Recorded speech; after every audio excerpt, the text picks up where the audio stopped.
La durée de vie d'un coach sur un banc, c'est environ 300 jours, c'est-à-dire l'équivalent d'une quarantaine de matchs. On est loin de l'époque d'Alex Ferguson, d'Arsène Wenger, de Giroud, qui pouvaient passer jusqu'à une trentaine d'années sur un même banc.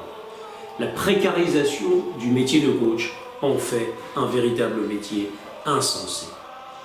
C'est un métier qui a ses stars. En Angleterre, les émoluments, l'argent coule à flot, des millions de livres. Les grandes stars des bancs gagnent 20 à 30 fois la rémunération du Premier ministre anglais. Mais c'est aussi un métier qui a ses chômeurs, des chômeurs de longue durée. C'est un métier de contradiction. Pour le public, le coach, c'est souvent l'image du personnage qui marche debout ou s'assoit devant le banc de touche, qui s'agite, parfois imperturbable, parfois stoïque, qui mâchonne un chewing-gum. On peut dire que dans ce métier, il y a une pression émotionnelle tout à fait considérable. Et c'est vrai que les amoureux du foot, et puis aussi les amateurs occasionnels qui regardent les grandes rencontres, s'intéressent assez peu finalement au coach. Ce sont les joueurs, c'est le jeu, ce sont les résultats qui les intéressent. Et s'agissant des coachs, en fait, on ne les connaît que très peu à travers ce qu'ils vivent, leur départ, leurs arrivées, leurs succès, qui en font parfois, évidemment, des héros. Et ce métier de coach, ce métier insensé, aujourd'hui, il cache toute une activité qui est souvent inconnue pour le grand public. C'est tout le travail, en réalité, dans la coulisse, c'est-à-dire dans la semaine de travail, où il s'agit de préparer les joueurs pour le jour J, semaine difficile en début de saison, où il s'agit de faire des choix de recrutement, parce que l'effectif, c'est une des clés de la réussite d'une saison. Et souvent, les coachs n'ont pas les mains libres sur ce plan. Ils n'ont pas, évidemment, tous les joueurs qu'ils souhaitent. Ils ont des assemblages, ils ont des complémentarités à trouver. Ils savent qu'ils doivent se séparer de certains joueurs. Ils savent qu'ils doivent prendre des risques et faire des paris avec des jeunes. Ils ont aussi à mobiliser, à travailler sur la motivation. Ils ont en permanence l'idée de cette cohésion, de cette confiance, souvent donnée comme une des clés du succès, et qui n'est loin d'être évidemment une caractéristique que l'on obtient en claquant des doigts. Les coachs sont également confrontés à des aspects tactiques. De plus en plus aujourd'hui dans le football, à l'instar un peu des joueurs d'échecs ou des joueurs de Go, le data a envahi de façon technique et scientifique pratiquement ce jeu. On leur fournit des données constamment. Un joueur aujourd'hui, on sait qu'il va courir 11 ou 12 km dans un match. On sait qu'il va faire 60% de courses très rapides. On sait qu'il va réussir 40% de ses passes. On sait que dans le jeu long, il est déficient.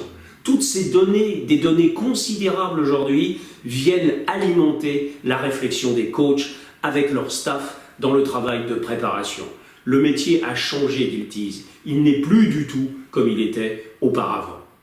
C'est un métier aussi où il faut communiquer. De plus en plus, les coachs sont en confrontation avec la presse, sont en confrontation permanente dans les conférences de presse avec les médias.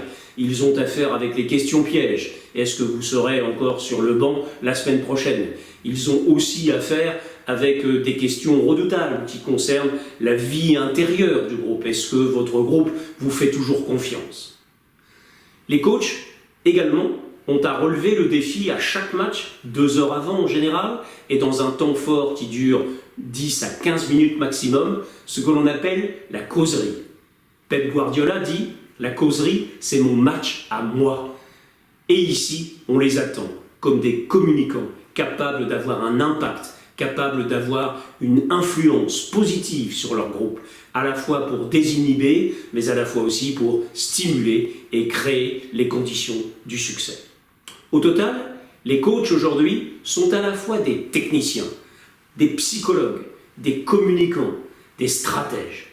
On leur en demande beaucoup. Bien entendu, ils ne sont pas bons partout, ils ne sont pas parfaits. Ils ont leurs points forts, ils ont leurs points faibles. Ils ont des diplômes aujourd'hui dans lesquels on leur apprend à travailler sur ces différents registres, qui est loin, évidemment, d'être une science exacte. Ils avancent, ils progressent, ils sont confrontés à des paris, ils font des gaffes. C'est un domaine d'incertitude où l'incertitude fondamentalement est structurelle. Le football a ce côté improbable, imprévisible, qui fascine en fait le public. On ne sait jamais ce que sera l'issue d'un match, quoi qu'il arrive. Au total, j'ai écrit ce livre avec passion.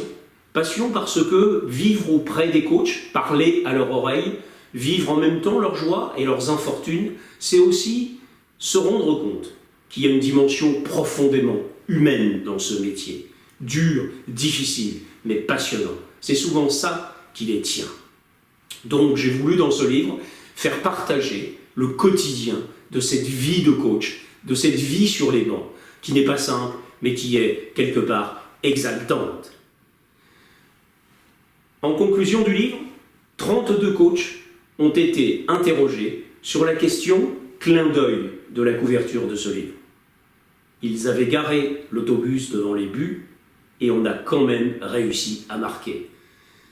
Il illustre de façon symbolique un des multiples problèmes techniques, tactiques, stratégiques qu'un coach rencontre chaque semaine. Garer l'autobus devant le but, c'est fermer la porte à marquer justement ce symbolique but qui fait gagner. 32 coachs se sont exprimés pour donner leurs recettes et fournir aux lecteurs les clés de manière à faire bouger ce bus et mettre le ballon au fond des filets. Bon match, bonne lecture.